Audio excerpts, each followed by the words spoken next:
साथियों नमस्कार। आइए आज हम लोग बात करेंगे 7th फेज नोटिफिकेशन को लेकर के। कई सारे बिंदु पे हम लोग चर्चा करेंगे और फिर हम लोग ये देखेंगे कि आंदोलन से बिहार में कितना कुछ होता है।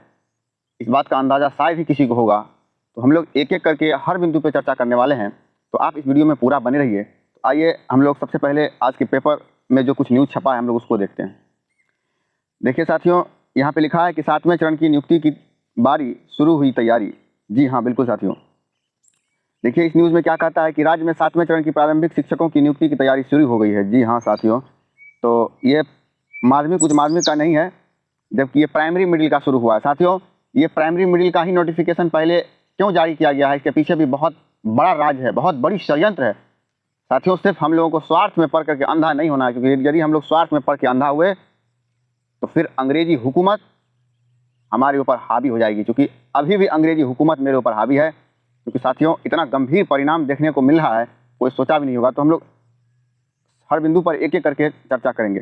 तो यहाँ पे वही कहा जा रहा है कि प्रारंभिक शिक्षकों की नियुक्ति की तैयारी शुरू जो है आपका की जा रही है। ठीक है, हो गई है। उसके बाद कहता है इसके लिए माध्यमिक एवं उच्च माध्यमिक विद्यालयों में मूल कोटि एवं स्नातक कोटि के शिक्षकों की रिक्तियाँ सर्वोच्च प्राथमिकता के आधार पर शिक्षा विभाग द्वारा ली है। ठीक है, इसमें वही सारी बातें हैं। उसके बाद कहता है कि रिक्त पदों की, यहाँ पे देखिए, रिक्त पदों की गणना जो है शिक्षा विभाग द्वारा 12 जून को की जाएगी। ठीक है, इसके लिए लेटर भी जारी हुआ है, हम लोग उस पर भी देखेंगे। तो इसमें एक ओवरऑल यही सारी बातें हैं और विशेष तो इसमें नहीं है। और चलिए हाँ, फिर यहाँ पे देखिए ये जो है उसी का रिक्शेष है। इसमें भी वही कह रहा है कि 7वें चरण की नियुक्ति को लेकर के जो है तमाम तरह की बातें हैं। लेकिन यहाँ पे देखिए एक इंपॉर्टेंट बात यह है साथियों, 80,000 तकरीबन कितने पद होंगे? 80,000। साथियों आप जानते हैं कि 90,000 से कुछ अधिक छठे चरण में बहाली आई थी, लेकिन कितना बहाली हुआ? मात्र 42,000। मात्र कितना हुआ साथियों? मात्र 42,000 ही शिक्षकों की पोस्ट भरी। और साथियों 80,000 आया है, कहीं ऐसा ना हो जाए कि इसमें मात्र 25 से 20,000 ही पोस्ट भरा जाए। साथियों मैं आपको बार बार कहता हूं, कुछ जाहिलों से हमेशा सावधान रहना है। ऐसे ऐसे जाहिल बिहार में हैं जिसके बारे में कोई सोचा भी नहीं होगा, और इन्हीं जाहिलों का परिणाम है कि आज यदि 7वें चरण की नियुक्ति, कुछ लोग तो बहुत खुश होंगे, लेकिन परिणाम इतना गंभीर होता है कि छठे चरण से पूछिए प्राइमरी मिडिल वाले से कि 90,000 में मात्र यहाँ पे देखिए 42,000 का ही नियुक्ति हुआ और सारा सीट खाली रह गया।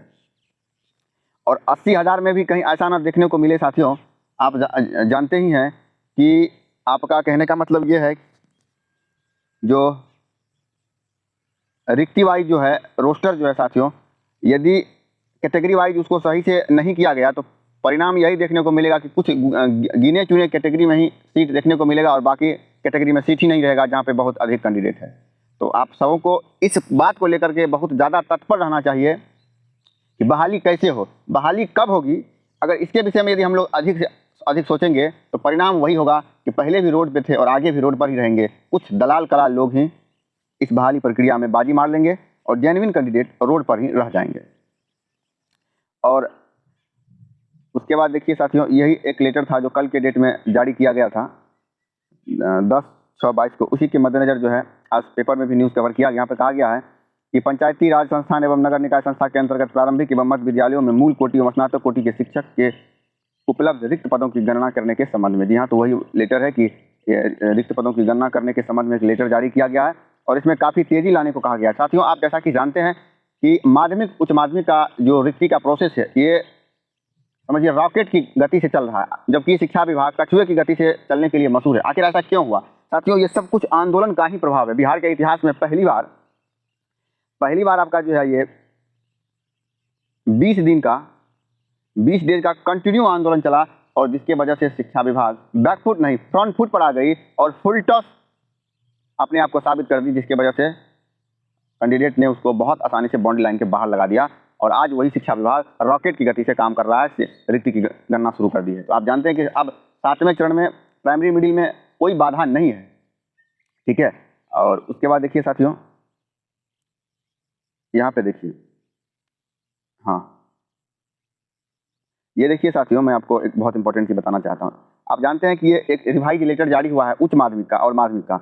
देखिए इसमें हम थोड़ा, आप इसको पढ़ेंगे लेकिन हम थोड़ा अभी इस पे कंक्लूजन पे बात करें। कहता है कि चयनित अभ्यर्थियों को नियुक्ति पत्र निर्गत करने के उपरांत उसकी प्राप्ति ले ली जाए। और यहाँ पे देखिए 21, यहाँ पे देखिए नियुक्ति पत्र मिलने के अंदर आपको कह रहा है कि 21 दिनों की अवधि के अंदर जो है विद्यालय में योगदान करना है, और जो लोग नहीं करेंगे तो उनका सीट का फिर से रिकैलकुलेशन होगा और पुनः जो है उसके लिए जो है काउंसलिंग किया जाएगा। तो इस तरह से कुल 3 राउंड का काउंसलिंग होगा, 3 चक्र का क्या होगा, काउंसलिंग होगा।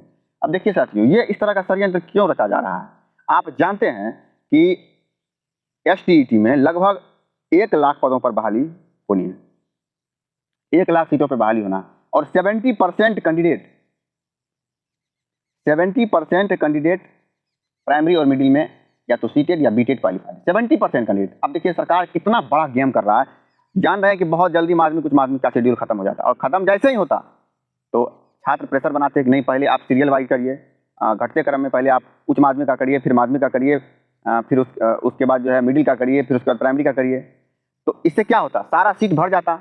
और शिक्षा विभाग यहाँ पे एक चाल चल रही है कि जैसे ही प्राइमरी मिडिल की बहाली पेपर में शो करेगी 80,000, और कुछ सीट तो इसमें से भर जाएंगे, लेकिन अंत में फिर जब माध्यमिक उच्च माध्यमिक का बहाली होगा तो पता चलेगा सारे लोग इधर से छोड़ करके उधर चले गए, और मात्र 15 से 20 हजार ही सीट प्राइमरी मिडिल में भर पाया, और सारा सीट क्या रह जाएगा, खाली रह जाएगा, और विभाग की बल्ले बल्ले होगी। अब फिर विभाग 8वें चरण में जो है नोटिफिकेशन जारी कर देगा। ये इतना चालाक डिपार्टमेंट है, इसलिए साथियों मैं आपको बार बार कहता हूँ, दलालों से सावधान रहिए, क्योंकि ये दलाल आपको कहीं का भी नहीं छोड़ेगा। और इसी दलाल कुछ दलाल जो है आपका माध्यमिक और उच्च माध्यमिक में इतना एक्टिव और इतना हावी हो गया है, उसका कहना क्या है कि सरकार के ऊपर छोड़ दीजिए, बहाली कैसे करेगी, बस आप नोटिफिकेशन का मांग करिए। क्यों? क्योंकि कुछ दलाल का सब्जेक्ट कितना अच्छा है, वो चाह रहा है कि हाँ अपना क्या है, बस किसी तरह बहाली हो जाए। वही दलाल को यदि आप कहिएगा सुपर टीटी का बात हो, फिर से एक बार जो है वेट करिए, CTET माध्यमिक उच्च माध्यमिक का हो जाए, तो उस दलाल को जो है बेहोशी आने लगता है। क्यों? क्योंकि उस दलाल को लगने लगता है कि हाँ मेरे नौकरी के ऊपर भी खतरा होगा। इसलिए साथियों ऐसे लोगों से हमेशा सावधान रहना है। और ये बिहार है साथियों, यहाँ सब कुछ आंदोलन से ही होता है। अभी देखिए प्राइमरी मिडिल का नोटिफिकेशन अभी जो है कहीं से भी उसका जारी नहीं होता, लेकिन आज आंदोलन का ही परिणाम है कि ऐसा हो रहा है। और हमें लगता है कि बिहार के इतिहास में, जी हाँ साथियों, बिहार के इतिहास में, ठीक है, आप यहाँ पे एक न्यूज़ देखिएगा साथियों, बिहार के इतिहास में पहली बार ऐसा होने जा रहा है, कोई महान आत्मा इस तरह से आंदोलन करने जा रहा कर रहे हैं माध्यमिक उच्च माध्यमिक का। मेरा हृदय के गहराई से उनको नमन है और नमस्कार है कि पहली बार ऐसा आंदोलन हो रहा है कि सरकार इस बात की रूपरेखा तय करे कि 7वें चरण की बहाली कैसे करेगी, जिसमें अधिक छात्रों का नियुक्ति हो और मेधावी छात्रों को जॉब लगे, अनपढ़ जाहिल बददिमाग सरकारी विद्यालय में न जाए, ताकि सरकारी विद्यालय को कुकर्म का अड्डा न बनाए। और इस पर भी कुछ चंडाल दलाल लोग इतना हावी हुए हैं, इतना गुमराह कर रहा है, और वो दिन प्रतिदिन अफवाह फैला रहा है कि नहीं बहाली कैसे होगा, सरकार के ऊपर छोड़ दीजिए, आप सिर्फ नोटिफिकेशन की बात करिए। जब नोटिफिकेशन का सब बात तुम ही कर रहे हो, तो सरकार के ऊपर यह भी छोड़ दो कि बहाली कब करेगी सरकार। एक कहावत है ना कि अपना काम बनता भाड़ में जा जनता, वही बात इन लोगों का। देखिए साथियों, ये आज का न्यूज़ जो कवर किया गया STET को लेकर के, यहाँ पे देखिए कितना अच्छी बात कही गई है कि STET 19 के अभ्यर्थियों का अनिश्चितकालीन धरना का आज 5वां दिन भी जारी रहा। और सभी देखिए इसमें एक नेता महबूब आलम जो है, इतना बेहतरीन इनका सपोर्ट था कि ये शिक्षा मंत्री कह रहे थे कि शिक्षा मंत्री का कोई निजी घर का मामला नहीं है कि बाएं दाएं करके चलो निपटा लो, ये सरकारी विद्यालय का मामला है। तो उन्होंने आश्वासन दिया है कि मैं सदन में भी इस बात को उठाऊंगा। तो वही बात है साथियों। और यहाँ पे देखिए स्कोर कार्ड भी बांटा गया है, जिसमें कि मेरिट की ही चर्चा की गई है। यहाँ पे देखिए ये कितनी अच्छी बात लिखी गई है कि अभ्यर्थियों का बस एक ही मांग है कि सरकार नियमावली संशोधित कर STET के अंकों के आधार पर बढ़े और गुणवत्तापूर्ण को लेकर आगे बढ़े। STET 19 जो तमाम तरह की बातें था। तो आप जानते हैं साथियों, एकेडमिक का इतना बुरा हाल है। आप अगर यूपी सब में जाओगे तो छात्रों से, हम कई छात्रों से बात की है, उनको ऑनर्स का सब्जेक्ट तक पता नहीं है और 80 से 85% उसको नंबर है। एकेडमिक में इतना अधिक धांधली और करप्शन है, क्योंकि प्राइवेट यूनिवर्सिटी है, होगा ही होगा वहाँ पे। तो अच्छे शिक्षक कभी भी एकेडमिक से नहीं चुने जा सकते हैं। और साथियों देखिए सबसे गंभीर परिणाम क्या होगा यदि BA BEd बहाली होता है। कुछ दलाल चाह रहे हैं कि बहाली हो जाए BA BEd पे, क्योंकि उसको पता नहीं यदि BA BEd पे बहाली होगा तो आप जानते हैं कि सिर्फ एकेडमिक बहाली होगा, और एकेडमिक पुरुष के मुकाबले महिलाओं का अधिक रहता है। STET का ही हम बात करते हैं, 35% तो सीट महिलाओं के लिए रिजर्व है, और जब 35% सीट महिलाओं के लिए रिजर्व है, आप जानते हैं कि बाकी जो सीट बचता है वो सारा सीट तो जो है ओपन है। तो जब ओपन है सीट, तो उसमें क्या होगा कि सारी महिलाएं आकर के आपके सीट पे जो हावी हो जाएगी और महिला का सीट रह जाएगा खाली। एकेडमिक में यही होगा। यदि यही STET के अंकों के आधार पर बहाली होता है या TET के अंकों के आधार पर बहाली होता है, तो आप जानते हैं कि महिलाओं का उतना अधिक नंबर होता नहीं। जब अधिक नंबर होगा तो आपकी कैटेगरी में आएगी नहीं, जब आपकी कैटेगरी में नहीं आएगी तो महिला अपने कैटेगरी में रहेगी, तो महिला का अधिक से अधिक क्या होगा, सीट भरेगा। जैसे कि आप जानते हैं कि प्राइमरी मिडिल में अभी क्या होगा, 50% सीट महिलाओं का रिजर्व है। क्यों मात्र 42,000 ही शिक्षकों की बहाली क्यों हुई? इसके पीछे का एक ही रीजन था। ऐसा नहीं था कैंडिडेट नहीं था, कैंडिडेट बहुत थे, यहाँ पे 400-400 500-500 वेटिंग लिस्ट में लगा हुआ था। लेकिन क्या हुआ, 50% सीट महिलाओं के लिए रिजर्व कर लिया गया और सारी महिलाएं पुरुषों के सीट पे आ गई और महिला का सीट रह गया खाली। ऐसा नहीं है कि BC का, OBC का, UR का ये सब सीट खाली रहा, कहीं भी खाली नहीं रहा, हर जगह सीट भर गया है। लेकिन इसका सीट भरा तो जो जनरल कॉमन सीट था वही सीट भरा और महिलाओं का 50% सीट खाली रह गया। और यही देखने को मिलेगा प्राइमरी मिडिल में। बहुत लोग हावी हो रहे हैं, मुस्कुराइए, थोड़ा वक्त का आप इंतजार करिए, इतना गंभीर परिणाम मिलेगा ना। रोड पर पहले भी थे और आज भी रोड पर ये सही के लिए नहीं लड़े। इसलिए यदि बहुत सारे साथी लोग चाहते हैं कि प्राइमरी मिडिल में भी अधिक से अधिक लोगों की नियुक्ति हो, साथियों वहां भी आप 80-20 का मांग करिए। 80-20 टीईटी का मिले वेटेज और 20% एकेडमिक का वेटेज मिले। और जैसे ही ये प्रोसेस होगा तो महिलाएं अपने कैटेगरी में जाएगी और 50% जो सीट कॉमन बचेगा उसमें सभी पुरुषों का नियोजन होगा। और साथियों एक बात मैं आपको और बता दूं, देखिए हर कुछ पॉसिबल हो सकता है, करने से होता है। देखिए यहाँ पे जो कह रहा है ना कि 3 चक्र की काउंसलिंग कराई जाए, ये सरकार का षड्यंत्र है। क्या रहा है कि माध्यमिक को डिले करे ताकि प्राइमरी मिडिल का नोटिफिकेशन पहले निकाल दें, और पहले निकाल दें तो इधर काउंसलिंग करा लेंगे, फिर सारे लोग उधर जाएंगे, फिर सब सीट खाली, फिर से 8वें चरण। तो ये सरकार का रणनीति है, लेकिन हम लोग चाहेंगे तो पॉसिबल हो सकता है। ये जो 3 चक्र के काउंसलिंग की बात कर रही है और 21 दिन का जो गैप का बात कर रहा है, साथियों आप जानते हैं कि इसमें कैंडिडेट है ही नहीं। जब कैंडिडेट है ही नहीं तो फर्स्ट राउंड का ही काउंसलिंग होगा, तो हमको लगता है कि 90% सीट तो फर्स्ट राउंड में ही भर जाएगा। और सेकेंड राउंड का काउंसलिंग जैसे नहीं हुआ द इंड लग जाएगा। क्या हो जाएगा इसमें, द इंड हो जाएगा, यानी कोई भी अभ्यर्थी जब बचेगा ही नहीं तो थर्ड राउंड में किसको, प्रेत आत्मा को काउंसलिंग करवाएगा, बिल्कुल भी नहीं। तो साथियों बिल्कुल 100% ये पॉसिबल है कि अगर 30 जुलाई का महीने में फर्स्ट राउंड की काउंसलिंग समाप्त होती है तो मैं मानता हूं कि जुलाई के बाद अगस्त हो गया, अगस्त काफी है, अगस्त में सारा प्रोसेस खत्म हो जाएगा। सितंबर लास्ट तक आप नोटिफिकेशन जारी कर दीजिए। माध्यमिक उच्च माध्यमिक का पेपर में भी आया था कि सितंबर में जो है माध्यमिक उच्च माध्यमिक का नोटिफिकेशन जारी होगा, तो माध्यमिक उच्च माध्यमिक का सितंबर में जारी हो जाए और अक्टूबर के फर्स्ट वीक में जो है आपका प्राइमरी मिडिल का नोटिफिकेशन जारी करवा लीजिए। साथियों सभी लोग एकजुट आकर के एक बार आंदोलन किया जाए कि सरकार इस बात की रूपरेखा तय करे कि 7वें चरण की बहाली कैसे होगी, ताकि मेधावी से मेधावी बच्चे का जॉब हो और अधिक से अधिक लोगों की नियुक्ति हो। साथियों ये पॉसिबल है। और यहाँ पे अभी देखिए इतना संघर्ष और प्रोटेस्ट कर रहे हैं ये साथी लोग। देखिए मुंडन का है, बार बार जो है प्रिंट मीडिया इन लोगों को कवर कर रही है। देखिए भिक्षाटन का है साथियों, ये महबूब आलम कल का है। तो बहुत अच्छा प्रोटेस्ट इन लोगों का आंदोलन का मिल रहा है। और आप जानते हैं कि बिहार में आंदोलन से ही सब कुछ होता है, वो अभी प्राइमरी मिडिल को देखने को मिला। और कल कुछ फिलहाल लोग गए थे सचिवालय, तो उन लोगों को इतना दबाड़ा गया, रपेटा गया, उन लोगों को कहा गया कि यहाँ उन लोगों का जो है आवेदन भी फाड़ दिया गया और कहा गया कि आप यहाँ से भागो, नहीं तो फिर हवालात जाना होगा, पुलिस को बुलाई जाएगी, आपके ऊपर कानून कार्रवाई किया जाएगा, क्योंकि आप बार बार जो है इरिटेट कर रहे हो डिपार्टमेंट को। जाहिर सी बात है यार, फिलहाल बार बार कह रहा है जाकर के जो BA BEd बहाली करो, क्योंकि फिलहाल जान रहा है हम इससे बाहर हो गए हैं। BA BEd होगा तो थोड़ा बहुत तो हमारा हो जाए, जबकि उनको पता नहीं है कि BA BEd का परिणाम ऐसा होगा कि सारा सीट रह जाएगा वैकेंट और महिलाओं का सब सीट होगा खाली और आपके सीट पे जो है महिलाओं का कब्जा हो जाएगा। यही तो हुआ प्राइमरी मिडिल में।